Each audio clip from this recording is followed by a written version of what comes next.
Welcome on another riveting adventure with His Lordship, taking you through the world of P2P warring. Oh, fun.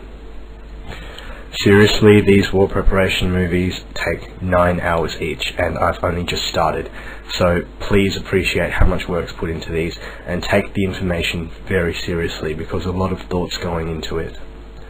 That said, I'm warning you, if this one gets leaked in 3 hours, like it did last time, I'm going to go berserk.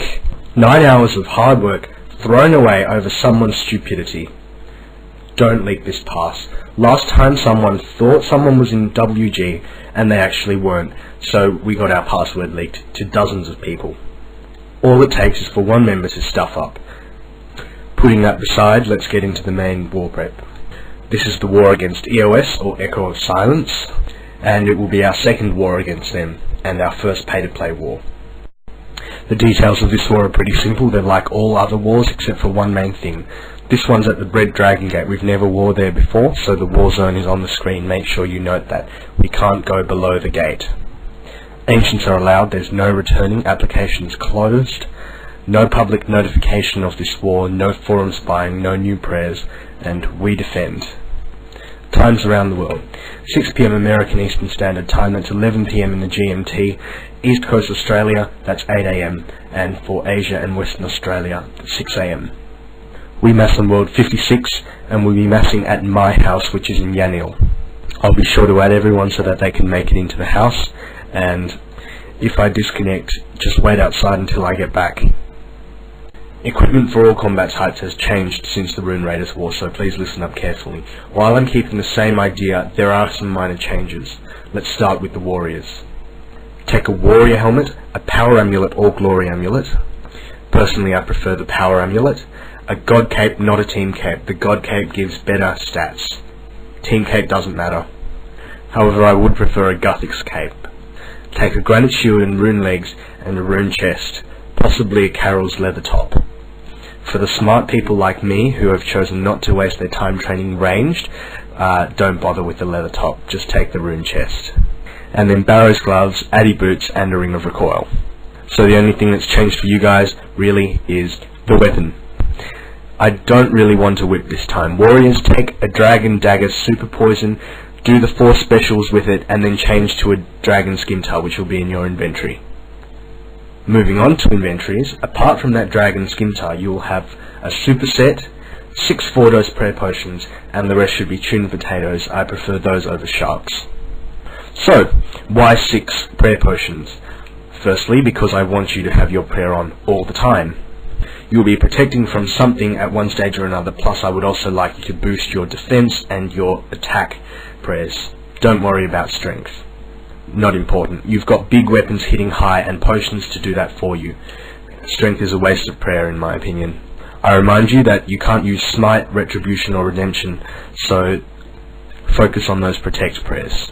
Only turn on that defense prayer when you're getting attacked. You might not even have the time to do that, and don't worry about protect items either. Unless you've got a whip, but I haven't asked for a whip. If you're daring to take one, then feel free. You should also note that on pay-to-play, you rarely get the chance to eat all your food before you're dead. You get piled so quickly, and therefore I think prayer potions would be more valuable inventory space than food. So if you want to take as much as 8 prayer potions, feel free to do so. Mages! Oh, good. We've come to the mages at last. You guys will be ancienting, so that means Farseer helmet, the god cape, which I prefer to be Guthix, a glory amulet or a power amulet. For you guys, I prefer glory. Your ancient staff, your split bark body, rune kite, not granite shield, rune kite, your mystic bottom, mystic boots, Barrow's gloves, and your ring of recoil. For you guys, take your super defense potion, your runes, of course, which I forgot in the last war prep movie, your magic potion, maybe a super anti-poison if you wish, and about 5 prayer potions. You don't need as many as the warriors because you don't need to worry about the attack prayer.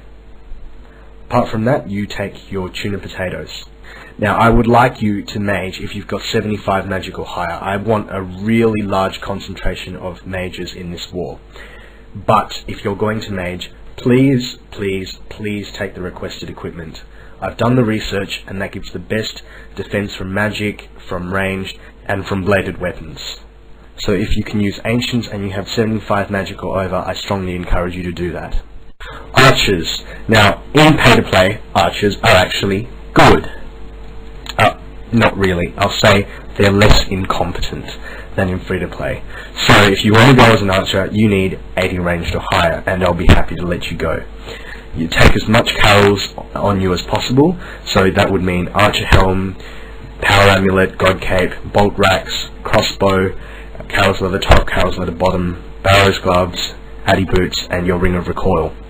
2 ranging potions, 4 or 5 prayer potions, an anti-poison if you wish, a super defense, and the rest will be tuna potatoes.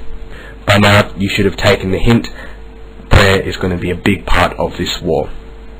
I'm urging all of you again, all of you, to use the equipment I've asked for. I've done a lot of research, and I think this is the best that's available to us. As with all wars, we have a brand new tactic for EoS. Surprisingly, this is a pretty simple one for my standards. 2 death dots, as you can see on the screen.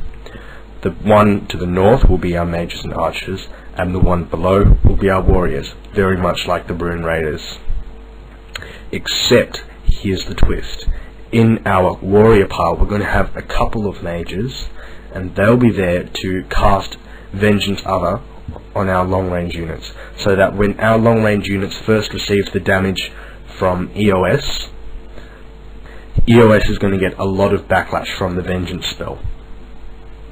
I have assigned these mages already, so don't worry about going as them. Warriors, I've got a different job for you. I'd like you to stay exactly where you are. Don't charge EoS, even if our mages and archers are getting attacked.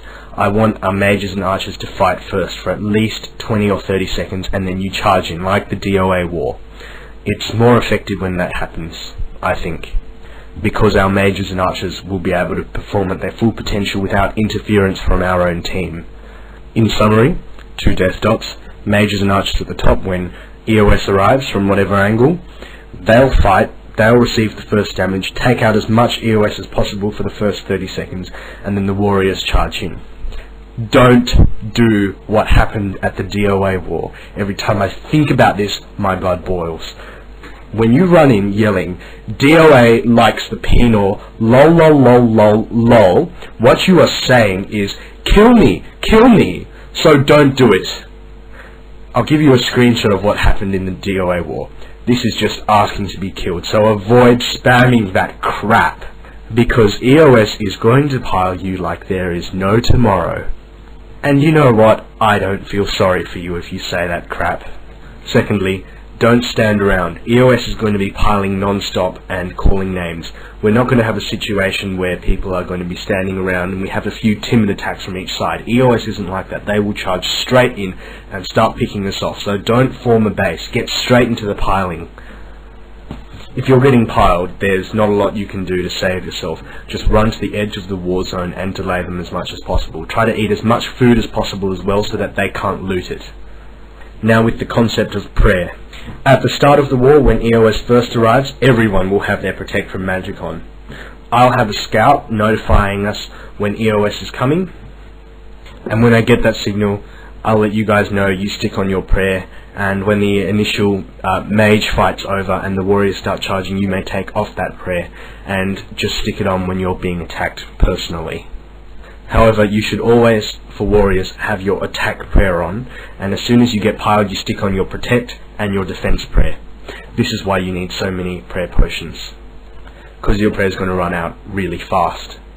And plus, you're probably not going to have the time to eat all that food anyway. My final piece of advice is loot the food. If you get a kill, or if you see food on the ground in a pile, you loot that. Don't go for all the glamorous stuff that's worth a lot of money, because more than half of you are going to end up dying in this war. This is my guarantee. So simply, it's not worth picking that up until you know that we are winning. Instead, take the food, because food is the warrior's gold in war. It is the reason I last 20 minutes in the BD war instead of 20 seconds. And finally, In the few hours you have left before this war, recruit as many people, as many clan members as possible. Refer them to the war topic and this preparation movie. Give them the password for this preparation movie, because we have too few sign-ups for this war. Yeah, if there's anything you personally can do to help us win this war right now, it would be getting more members to sign up. That's what we need the most. Numbers over levels and organization in pay-to-play. People don't believe this. They think levels are superior, but I'm telling you, it is numbers and partially organization, but mostly numbers. Levels count for less, and that is why we are such a strong pay-to-play clan. So please, recruit people.